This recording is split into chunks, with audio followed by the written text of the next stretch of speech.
Hey, it's Matt from Custom Car Grills with a mesh install for the 2025 and newer Hyundai Santa Cruz. Bumper removal is needed for this installation, but grill removal from the bumper is not. If you need help with bumper removal, check my link in the description.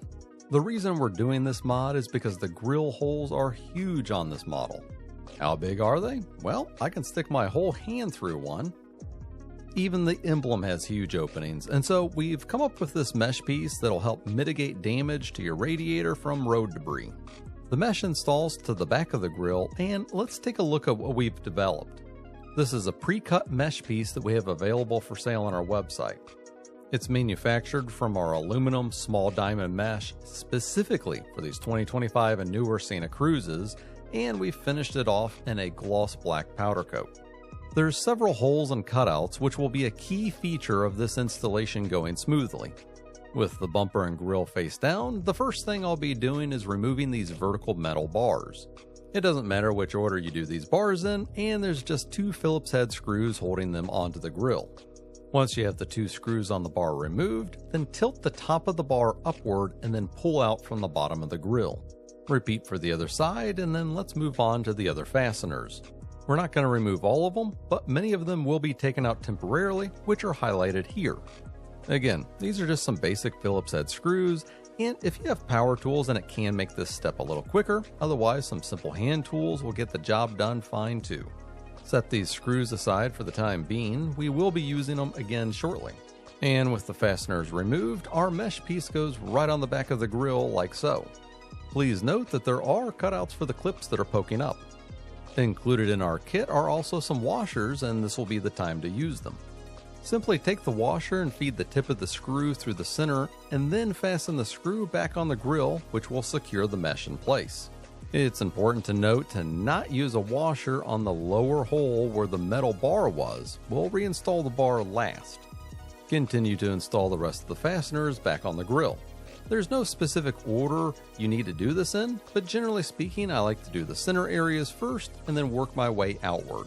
Once you have all the screws back in place on the mesh, then let's reinstall the bar. Get it started by sliding it into the lower bracket at an angle and then lowering it into place on the upper mounting point and then lining up the holes. Screw the bar back into place, and then I'll take this washer with the rest and do the other side. My install is now complete. Let's flip it around and see how this looks from the front. I gotta say, this looks a lot better and a lot less vulnerable to radiator damage. I don't see much of anything getting through this anymore. Because this is black, it's going to look seamless on the vehicle, like how this install picture appears here. Overall, this inexpensive screen is well worth the peace of mind it'll give, knowing that you can easily avoid costly repairs. Now, the upper grill is only half of the equation though. This lower grill is even more vulnerable than the top. Look at how big these grill holes are. Again, the grill itself doesn't need to be removed from the bumper. Mine is just removed for demonstration purposes. The mesh goes on the back like so, and fastening the mesh to the stock grill is going to be done with some black cable ties. Start on the back by feeding the tail end of the tie through the mesh near one of the vertical support bars.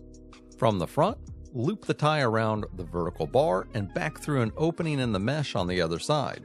Fasten the tie together and pull tight to secure the mesh on. I'd recommend starting on either the far left or far right side and doing the top and bottom bars on that side first, and then moving your way across the grill. Here's another angle of how to tie these on. Also, while we're here, it's important to note that if you have the sensor in the lower grill, that your mesh piece will be cut into 2. Sensored versions will have the mesh piece installed on the left and to the right of the sensor. You only need to tie on the top and bottom rows. Tying the center row can be done if you want, but we only include enough ties to do the top and bottom. Once the mesh is secured on, cut the tail ends of the ties off and throw them away. The lower grill install is now complete. Let's flip it around and see how it looks. Wow, look at how much better this is going to do in protecting the radiator compared to the stock grill design. Well, that's all I have for this video. I hope owners can avoid some costly repairs with an affordable mesh set. If you have any questions about what you saw here, then drop them down in the comments below or send me an email directly. Liking and subscribing is always much appreciated, and thanks for watching.